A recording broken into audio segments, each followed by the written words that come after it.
जय माता दोस्तों। आज मैं आपको भक्ति भक्ति करने से प्रारब्ध में परिवर्तन कैसे संभव है, इस विषय में कुछ विशेष जानकारी आपको देने जा रही हूँ। अगर आपको मेरे द्वारा दी गई जानकारी अच्छी लगे तो इस वीडियो को लाइक करें, शेयर करें, साथ ही अपने चैनल को सब्सक्राइब करें। तो प्रारब्ध यानी प्रारब्ध का अर्थ क्या होता है? वे कर्म जिनसे यह हमें मानव शरीर मिला है। कर्म का सिद्धांत ज्ञात होने पर यह बात साफ हो जाती है कि मनुष्य योनि सिर्फ भोग योनि नहीं होती, अर्थात कर्म योनि भी होती है। इसका सदुपयोग करके जीव अपने भोग की दिशा अर्थात प्रारब्ध में परिवर्तन कर सकता है। इसे यूं समझा जा सकता है कि सामने से छूटते तीर की गति बदलने के लिए दूसरे तीर का प्रयोग करना पड़ता है, लेकिन यह कार्य दूसरा व्यक्ति कर सकता है। परंतु यदि ऐसा न हो सके तो उस स्थान का परिवर्तन करके घात से बचा जा सकता है। और यदि ऐसा भी संभव न हो तो ढाल द्वारा या कवच पहनकर घात को कुंठित किया जा सकता है। परिहार का अर्थ दूर होना न होकर उसकी समझ न होना या उसकी कोशिश न करना है। संकट के ज्ञान का अधिष्ठान मन है। अगर वह मन नष्ट हो जाए तो संकट अपने आप दूर हो जाते हैं। मन को अमन करने वाला एकमेव साधन नाम स्मरण है। जिस प्रकार एक मयान में दो तलवारें नहीं रह सकती, उसी प्रकार एक ही समय में मन के अंदर दो विषय नहीं रह सकते।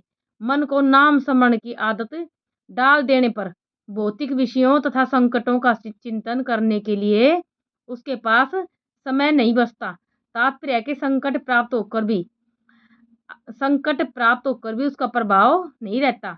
नियति के नियम के अनुसार अहंकार के क्षीण हो जाने से भौतिक विषयों तथा संकटों के लिए कोई काम नहीं बचता। संकट परिहार के संबंध में विविध सीढ़ियां होती है, जैसे कि हे भगवान, मुझे परीक्षा में उत्तीर्ण करो, मैं तुम्हारी पूजा करके प्रसाद चढ़ाऊंगा। ऐसी मनोती मांगने वाला विद्यार्थी यदि परीक्षा में उत्तीर्ण होकर भी पूजा नहीं करता तो वह अति नीच तबके का भक्त होता है।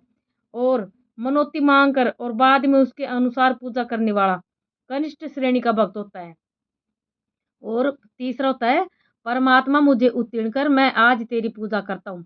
ऐसा कहकर सचमुच पहले पूजा करने वाला विद्यार्थी मध्यम तबके का भक्त होता है।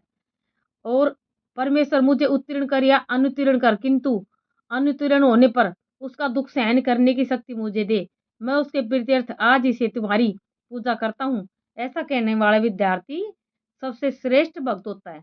लेकिन कुछ न मांगने वाला और निष्काम भावना से सतत नाम स्मरण करने वाला और अध्ययन करने वाला विद्यार्थी उच्च कोटि का भक्त होता है।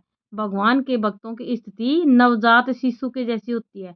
उसके मुंहों से स्वर निकलते ही उसकी माँ दौड़कर उसके पास आ जाती है। वैसे ही भगवान जैसे भक्त अगर निर्मल भाव से बिना किसी कुछ भी बिना कुछ मांगे जैसे निर्मल भाव से अगर भगवान का स्मरण करता है तो भगवान भी उसके पास दौड़े चले आते हैं। इसका कारण क्या होता है? वह उसके पास होती है। इसी उसी तरह निष्काम बुद्धि से सतत नाम स्मरण करते हुए कार्यरत करने रहने वाले भक्त के जो शब्दकोश होते हैं उनमें संकट और परिहार शब्द नहीं रहते। और जो परमेश्वर होते हैं वो परमेश्वर हमेशा उसके पास रहने से उसका अहंकार पूर्णतया नष्ट हो जाता है इस इंसान का। और फिर जो संकट होते हैं उसके पास नहीं फटकते। जय माता दी।